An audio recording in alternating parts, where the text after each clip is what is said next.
Hello everyone, आज के इस वीडियो में हम आपको सिंपल ब्लाउज की कटिंग और स्टिचिंग बताएंगे जो कि अनपढ़ लोग भी इसको आसानी से बना लेंगे। तो बहुत ही कमेंट आए थे कि मैम आप हमको ब्लाउज के नाप से कटिंग करके बताइए ब्लाउज का। तो आज हम ब्लाउज के नाप से ब्लाउज की कटिंग करके बताएंगे, अस्तर वाले ब्लाउज की कटिंग। तो वीडियो को एंड तक देखिएगा। तो चलिए वीडियो को स्टार्ट करते हैं। सबसे पहले ब्लाउज की कटिंग करने के लिए हम अस्तर की कटिंग करते हैं, उसके बाद फिर मेन फैब्रिक की कटिंग करते हैं। तो अस्तर को इस तरीके से फोल्ड करेंगे और ब्लाउज के नाप से हम इसकी चौड़ाई लेंगे। ये है ब्लाउज का नाप, तो देख सकते हैं इसमें 1 डार्ट वाला ब्लाउज है और बैक में इसके हुक लगा है। तो ये जो ब्लाउज की कटिंग हम करने जा रहे हैं इसमें भी बैक में हुक लगेगा, तो इसलिए यहाँ से हम इस तरीके से चौड़ाई लेंगे। इस तरीके से चौड़ाई का नाप ले लेंगे। तो 9.5 इंच आ रहा है, तो 2 इंच सिलाई मार्जिन और 1/2 इंच लूजिंग ऐड करके हम 12 इंच पे अस्तर को फोल्ड कर लेंगे।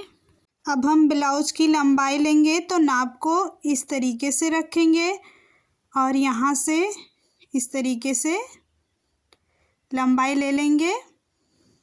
तो ब्लाउज की लंबाई है 14 इंच।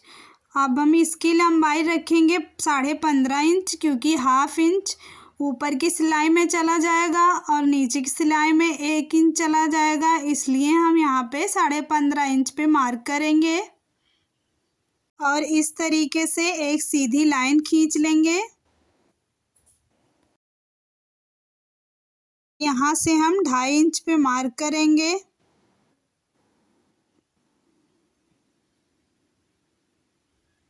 उसके बाद शोल्डर ले लेंगे, तो शोल्डर 15 इंच है तो 7.5 इंच पे मार्क करेंगे, क्योंकि कपड़ा फोल्ड है। अब यहाँ पे हम शोल्डर डाउन करने के लिए 1 इंच पे मार्क करेंगे। तो इसके बैक का जो नेक है उसको हमें बोट नेक रखना है, इसलिए हम इसके शोल्डर की चौड़ाई 15.5 इंच ही रखे हैं, नहीं तो पीछे का नेक बड़ा होता तो हम इसमें माइनस करके शोल्डर रखते।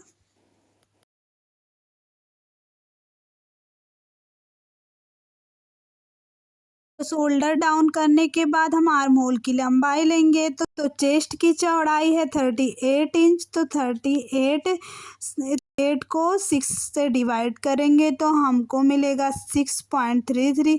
तो 6.33 पे मार्क कर देंगे और इस तरह बॉक्स बना लेंगे।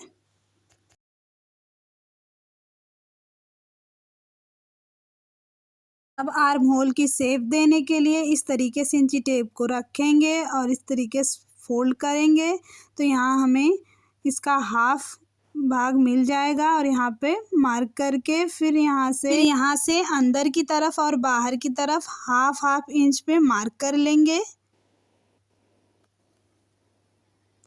और मार्क करने के बाद यहाँ ऊपर पॉइंट से हम इस तरीके से सीधी लाइन खींच लेंगे।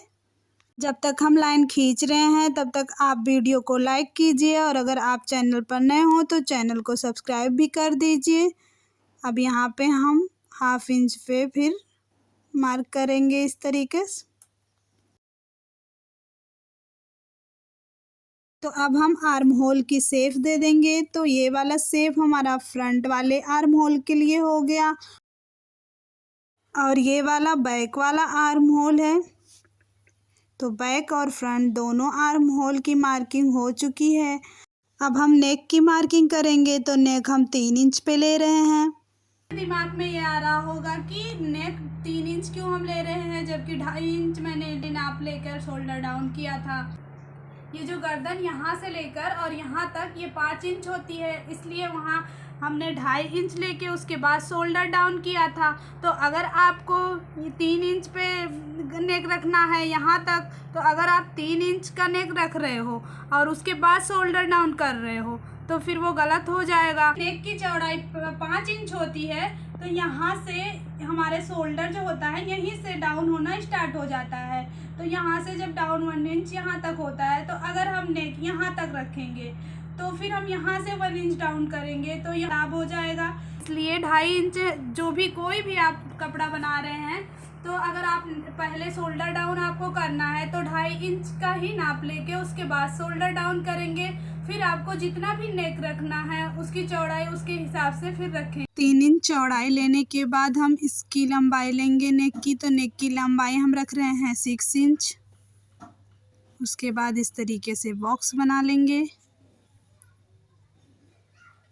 अब हम प्रिंसेस लाइन के लिए यहाँ से जो 2.5 इंच पे मार्क किए थे वहाँ से इंची टेप को इस तरीके से रखेंगे। तो शोल्डर टू अपेक्स 9.5 इंच है, तो 9.5 इंच पे मार्क करेंगे। उसके बाद इसी के सिधाई पे हम इस तरीके से इंची टेप को रखेंगे और 4 इंच पे मार्क करेंगे, क्योंकि अपेक्स टू अपेक्स 8 इंच था। और यहाँ नीचे हम 3 इंच पे ही मार्क करेंगे, क्योंकि ऊपर की तरफ फुलनेस होती है इसलिए उसकी चौड़ाई ज़्यादा होती है, और नीचे की तरफ कोई फुलनेस नहीं होती इसलिए उसकी चौड़ाई कम होती है।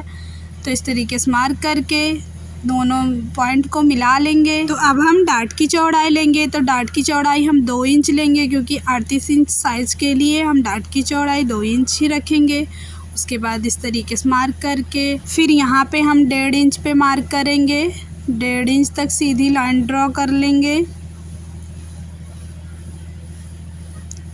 उसके बाद इस तरीके से शेप देते हुए मार्किंग कर लेंगे।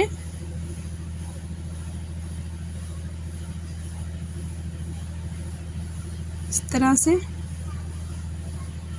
उसके बाद यहाँ पे भी हम डार्ट लगाएंगे।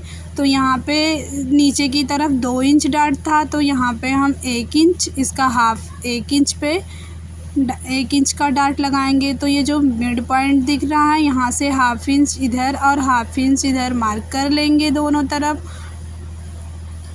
उसके बाद जो मिड पॉइंट है उससे इस तरीके से मिला देंगे।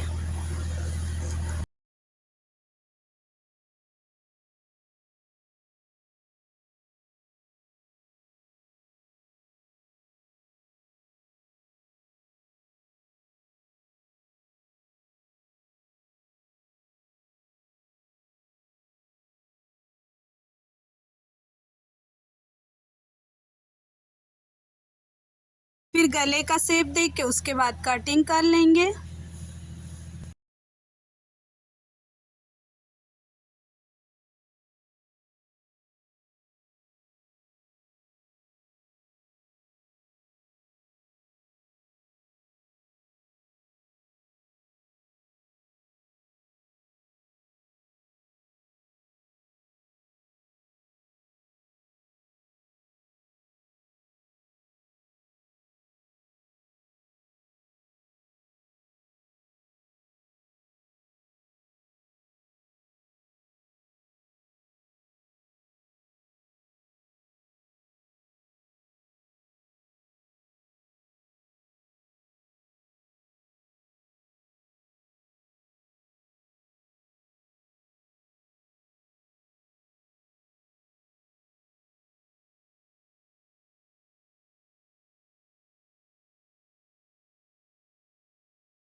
फ्रंट पार्ट की कटिंग करने के बाद यहाँ पे जो नोक बन जाता है प्रिंसेस लाइन कट करने के बाद, तो यहाँ पे इस तरीके से कट करके शेप दे देंगे। तो यहाँ फ्रंट वाला पार्ट की कटिंग तो हो चुका है। अब हम बैक वाले पार्ट की कटिंग करेंगे। तो बैक वाले पार्ट को फोल्ड कर लिए हैं 11.5 इंच पे। इसमें कोई भी लूजिंग ऐड नहीं करना है, और इसकी लंबाई 14.5 इंच ले रहे हैं, क्योंकि फ्रंट वाले पार्ट में ब्रश्ड होने की वजह से फुलनेस होती है, इसलिए उसकी लंबाई हम 15.5 इंच लिए थे, और इसकी लंबाई हम 1 इंच कम 14.5 इंच पे रखे हैं। और इस तरीके से सीधी लाइन ड्रॉ कर लेंगे 14.5 इंच पे मार्क करने के बाद। अब बैक वाले पार्ट पे फ्रंट वाले पार्ट को इस तरीके से रखेंगे और नेक की मार्किंग कर लेंगे, और फिर शोल्डर भी उसी तरीके से डाउन कर लेंगे। यहाँ तक प्रोसेस करने के बाद यहाँ पे फ्रंट वाले पार्ट को हटा लेंगे। उसके बाद यहाँ से हम 3 इंच पे मार्क करेंगे।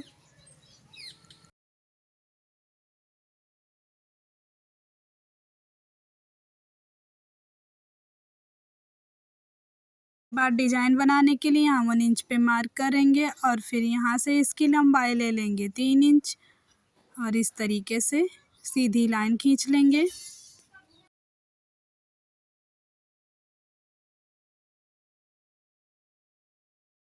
यहाँ से हम नेक की लंबाई लेंगे तो नेक की लंबाई हम 11.5 इंच रखेंगे। उसके बाद में इस तरीके से 4 इंच का चौड़ाई देते हुए मार्किंग कर लेंगे।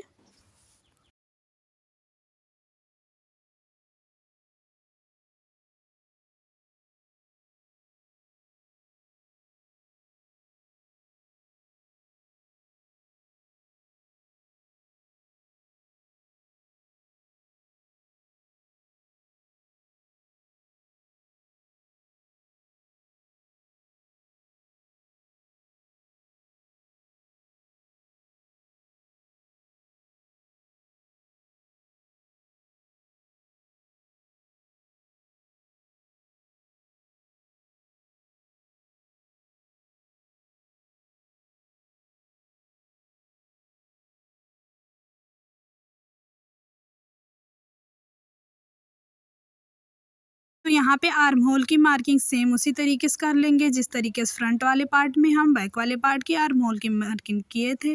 उसके बाद कटिंग कर लेंगे। यहाँ देख सकते हैं खोलने के बाद डिज़ाइन कुछ इस तरीके से लग रहा है, तो बैक में हमको हुक लगाना है, तो इसलिए इस तरीके से कपड़े को फोल्ड करेंगे। उसके बाद यहाँ बीच में कटिंग कर लेंगे।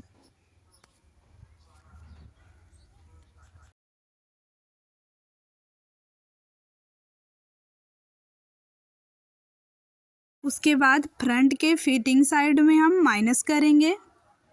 तो इस तरीके से आप देख सकते हो, इसको लेंगे और यहाँ देखेंगे बैक वाले पार्ट को इस तरीके से रखेंगे इसके ऊपर। फिर यहाँ देख सकते हैं आप कि इतना हमारा ज़्यादा कपड़ा आ रहा है फ्रंट वाले साइड में। फ्रंट वाले पार्ट की लंबाई हम 15.5 इंच रखे थे और बैक वाले पार्ट की लंबाई हम 14.5 इंच रखे थे, इसलिए 1 इंच यहाँ पे हमें माइनस करना पड़ेगा। आप लोग सोच रहे होंगे कि यहाँ साइड में इन्होंने फ्रंट वाले में माइनस क्यों किया, तो आपको हम बताते हैं कि आप देख सकते हैं ये जो हमारे बॉडी का ये जो शेप होता है वो कुछ इस तरीके से होता है, कुछ लोगों का इस तरीके से रहता है। तो मान लिया ये सेफ है, तो जब भी हम यहाँ से और यहाँ तक की दूरी लेंगे फ्रंट में, तो हमेशा ये जो बस्ट वाला उभार रहता है, तो हम इस तरीके से फ्रंट इस तरीके से इंची टेप को रख के उसके बाद नाप लेते हैं। तो इसलिए बैक वाले पार्ट से ये ज़्यादा आता है लंबाई, और अगर हम इसको सीधे इस तरीके से नाप लें तो इसकी लंबाई कम आएगी। तो इसके वजह से हमको फ्रंट वाले पार्ट को लंबा रखना पड़ता है। तो यहाँ पे तो लंबा रहता ही, तो यहाँ पे तो लंबा हमको रखना ही पड़ता है। लेकिन यहाँ पे जो जॉइंट होती है वो बैक वाले और फ्रंट वाले पार्ट की दोनों बराबर होती है जॉइंट, क्योंकि यहाँ तो एकदम सिंपल रहता है, तो इसीलिए हमें यहाँ पे माइनस करना पड़ता है। इसलिए इंची टेप को तिरछे में इस तरीके से रखेंगे और एक लाइन खींचेंगे। इससे जब भी हम फिटिंग करेंगे तो बैक और फ्रंट दोनों कपड़े बराबर आएंगे और फ्रंट वाला पार्ट बड़ा भी रहेगा। उसके बाद कटे हुए अस्तर को मेन फैब्रिक पे इस तरीके से रखकर कटिंग कर लेंगे। बाजू की कटिंग और स्टिचिंग हम अगले पार्ट में आपको बताएंगे, क्योंकि वीडियो ज़्यादा लंबी हो रही है इसलिए। आपको इस ब्लाउज की कटिंग अच्छी लगी हो तो वीडियो को लाइक कीजिए, और अगर आप चैनल पर नए हो तो चैनल को सब्सक्राइब कीजिए। अगर कुछ भी आपको स्टिचिंग या फिर कटिंग में प्रॉब्लम आती हो तो आप कमेंट में ज़रूर बताएं। Thank you.